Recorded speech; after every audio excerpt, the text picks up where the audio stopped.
پارتی ساڵەهای ساڵە ئەم ئیتیفاقی لەگەڵ تورکیا هەیە و یەکێتیش لەگەڵ ئێران. با بڵێن هەردووکیان بوو بوون بە ڕقەمی ئەم دوو دەوڵەتە دراوسێ. یەکێتی لە 1997ەوە ئیمزای کردبوو لەگەڵ ئێرانیەکانە لەسەر داهاتووی عێراق کە ڕئیسی عێراق شیعە بێ. هەروەها ئەو شیعانەی کە لە ناو یەکێتیان نزیکیان کات. ئەو کاتە جەبار فەرمان بوو، عیماد ئەحمەد بوو، محسین عەلی بوو، کوردۆ قاسم بوو، ئەمانە هەموو شیعەن. و ئەوانەشی نزیک کردەوە لە کاتی حکومەتی کۆسرەتە، چونکە کاتەکە زەمانەکەش ئەو کاتە بوو کە کۆسرەت حاکم بوو. جەبار فەرمانە هاتووە ڕیژ بەبێ پرسەی کۆسرەت. ئێرانەکانیش پشتیانە گرت. بۆیە وەختێکیش کە یەکێتی شکا وەختێکە لە سیوێکی ئابە دەبابەی حکومەت هاتۆ ناو هەولێر، ئێرانیەکان خەتی مامۆستا عەلی باپیریان هاندا لە هەر شوێنێک کە هەیە جەبار فەرمانمان بۆ بدۆزنەوە. خەتی مامۆستا عەلی باپیریش جەبار فەرمانیان بۆ ڕزگارکردن لە هەیبە سوڵتان لە چیای پشتی کۆیە تەسلیم بە ئێرانیەکانیان کرد کە هی قەرارگا هاتبوو. لە 1997ەوە یەکێتی بووە بە ڕەقەمی ئێران لە معادلەی قەومی کووردە، هەروەکو کە کۆمەڵی ئیسلامی بووە بە ڕەقەمی معادلە ئیسلامیەکە لە باشووری کوردستان. خوێندنەوەی ئەم نەخوێنەوارانە بۆ ئێران کە ئەڵێم ئێران ئیمتیدادەکانی تریشی و خەتە استراتیجیەکەشی. ئێران شەڕێگەکە شەڕێکی مەزهەبی عەقائیدی لەگەڵ وجود هەمووی، لەگەڵ ئەمریکایکە، لەگەڵ سونییکە، لەگەڵ غەربێکە، لەگەڵ هەموو وڵاتێک کە دەسەڵاتی بێیکە.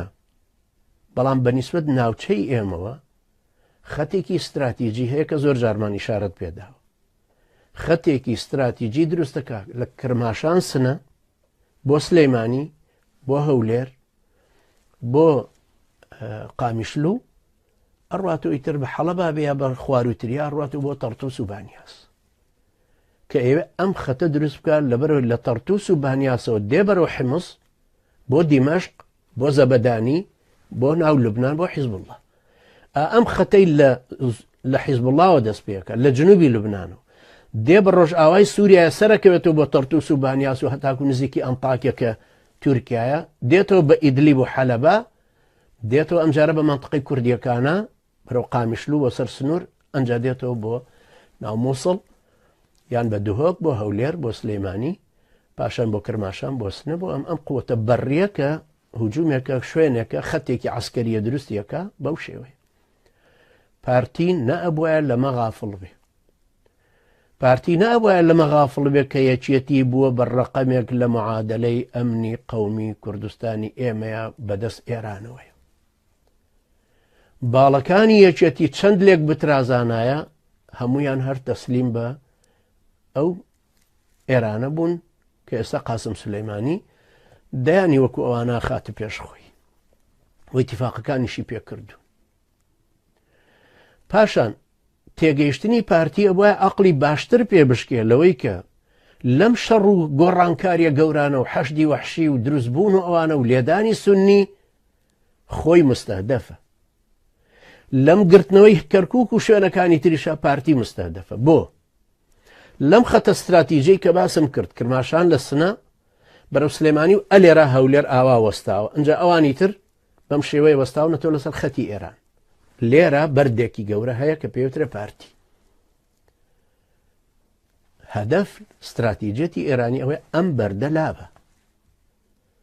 ئەم بەردە چۆن لابە؟ ئەو نەی ئەتوانی هجووم کاتە سەر پارتی بە پارەی خۆی، چونکە ناتوانێت پێنجەمین بەرەی شەڕدا بمەزرێنە دوای بەحرین و لوبنان و سووریا و یەمەن کە 13 ملیۆن فەقیر ئێستا لە ئێرانە لەژێر خەتی فەقیریەوە.